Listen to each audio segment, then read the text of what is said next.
Hi hello नमस्कार। मैं आकाश कुमार।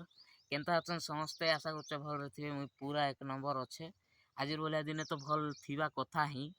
होली अच्छे आज तो भल तो थिबा कथा। आपण माने भी भल थे बोली मुई आशा करूचे। तो केनता चलीचे होली टिके को तुमर आड़े केनता कर खेलुच टिके को कमेंट कर जणाइबो।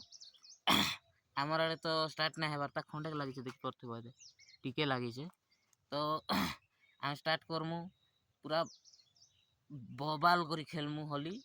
आपण माने भी खेलन किंतु टिके देखी करी खेलन।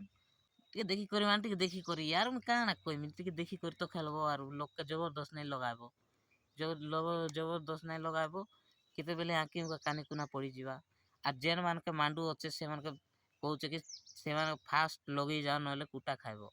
देखो आर गोट जिनस कहबी होली हुला खेलुथिबो तुमर मांडू होली रंग रुंगा लगे थिबा नाई चिनी करी अलगा लोक लगे देबो बोले भी कुटा खाइबो।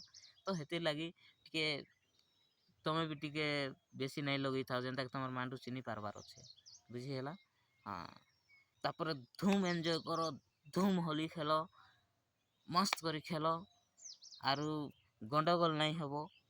भल से खेलबो मत पी कर होली नहीं खेलबा लगे मोर रिक्वेस्ट करूचे काहे कि मत पी कर खेलले बोले बहुत भूल काम माने ही जैसी। तो मत पी कर नहीं खेलवा कथा मोर अनुसार मुई कहली बोलो न आपण मानकर मर्जी सेटा। जदि पिउछन बोले भी एतकी रिक्वेस्ट करबी कि बेसी करी नहीं पियो बेसी पी करी होली खेलवाटा भल नहीं से। तो हम तो स्टार्ट करमु ए ब्लॉग वीडियो भी आइबा होली रो मजा लगबा देखो एंजॉय लगबा। समस्त के हैप्पी होली तुमर मांडू मान के भी हैप्पी होली।